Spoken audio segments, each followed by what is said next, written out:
ಧ್ರುವನ ಕಥೆ ಹೇಳಲಿದ್ದೇನೆ. ಎಲ್ಲರೂ ಚೆನ್ನಾಗಿ ಕೇಳಿಸ್ಕೊಳ್ಳಿ.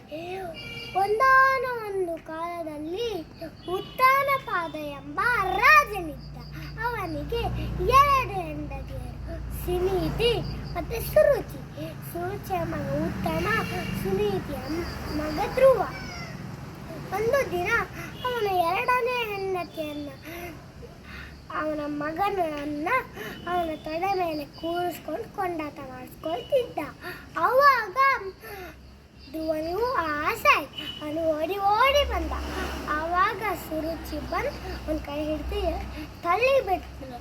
ಆವಾಗ ಅವನಿಗೆ ಹೇಳ್ತಾರೆ, ಪುಟ್ಟ ಬಾಲಕನಿಗೆ ಸುರುಚಿ, ನಿನ್ನ ಅಪ್ಪನ ಕಾಲ ಮೇಲೆ ಕೂರೋನಿಗೆ ಯೋಗ್ಯತೆ ಇಲ್ಲ, ನೀನು ಹೋಗಿ ತಪಸ್ ಮಾಡು ಅಂತ ಬೈದು ಕಳಿಸ್ತಾರಂತೆ. ಆ ಪುಟ್ಟ ಬಾಲಕನಿಗೆ ತಪಸ್ಸಂದ್ರೆ ಎಂತಂತವೇ ಗೊತ್ತಿಲ್ಲ. ಹಾಗೆ ಗೊಳೋ ಅಂತ ಮರ್ಕೊಂಡು ಸುನೀತಿ ಅವನಮ್ಮನ ಹತ್ರ ಹೋಗ್ತಾರಂತೆ. ಅಮ್ಮ ತಪಸ್ಸಂದ್ರೆ ಏನಮ್ಮ ಕೇಳಿದಾಗ, ತಪಸ್ಸಂದ್ರೆ ತುಂಬಾ ಕಠಿಣ, ಕಾಡಲ್ಲಿ ಕ್ರೂರ ಪ್ರಾಣಿಗಳಿರ್ತಾವೆ, ನೀನು ಹೋಗಬೇಡ ಅಂದ್ರು ಆ ಪುಟ್ಟ ಬಾಲಕ ಕೇಳಲೇ ಇಲ್ಲ.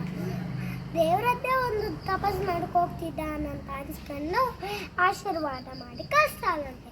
ಗಂಡಾರಣ್ಯಕ್ಕೆ ಹೋಗುವಾಗ ನಾರದ ಮಹರ್ಷಿಗಳು ಆಕಾಶದಿಂದ ಬರುತ್ಕೊಂಡು ಆ ಪುಟ್ಟ ಬಾಲಕನಿಗೆ ಆಶ್ಚರ್ಯ ಆಯ್ತು. ಅವನು ಎಲ್ಲಿ ಹೋಗ್ತಿದ್ದಿ ಪುಟ್ಟ ಮಗು ಕೇಳಿದಾಗ, ನಾನು ತಪಸ್ ಮಾಡಲಿಕ್ಕೆ ಹೋಗ್ತಿದ್ದೇನಂದಾಗ ನಾರದ ಮಹರ್ಷಿಗಳು ತುಂಬ ನಗಾಡಿದ್ರು.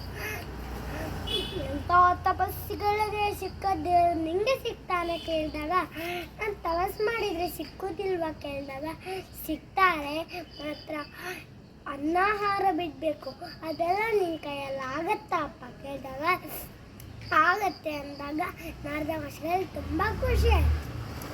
ಇನ್ನು ಯಮುನಾ ನದಿ ಹತ್ರ ಮಧುನ ಎಂಬ ಪ್ರದೇಶ ಇದೆ.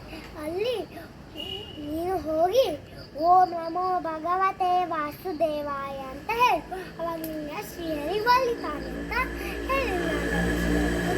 ಹಾಗೆ ಮಾಡಿ ಯಮುನಾ ನದಿ ಹತ್ರ ಹೋಗಿ ಮಧು ಎಂಬ ಪ್ರದೇಶದಲ್ಲಿ ಓಂ ನಮೋ ಭಗವತೆ ವಾಸುದೇವಾಯ ಅಂತ ಹೇಳ್ತಾರೆ.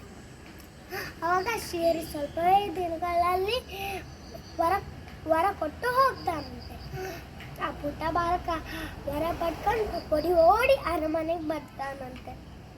ಆ ಪುಟ್ಟ ಬಾಲಕನಿಗೆ ಇಷ್ಟು ಸಣ್ಣ ಬಾಲಕ ಗೊಂಡಾರಣ್ಯಕ್ಕೆ ಹೋಗಿ ದೇವರನ್ನ ಹೋಲಿಸ್ಕೊಂಡು ಬಂದ ಅಂತ ಹೇಳಿ ಸುರುಚಿಗೂ ಅವಳು ಮಾಡಿ ತಪ್ಪಿಗೆ ಪಶ್ಚಾತ್ತಾಪ ಪಡ್ಕೊಂಡವಳು. ಮತ್ತು ತಂದೆ ತೊಡೆ ಮೇಲೆ ಏರಿದ, ಸಿಂಹಾಸನ ಮೇಲೂ ಏರಿದ, ಅವನ ಕಾಲನ್ನು ಧ್ರುವ ನಕ್ಷತ್ರ ಆಗಿ ಆಕಾಶದಲ್ಲಿ ರಾರಾಜಿಸುತ್ತಿದ್ದಾನೆ. ನಮಸ್ಕಾರ.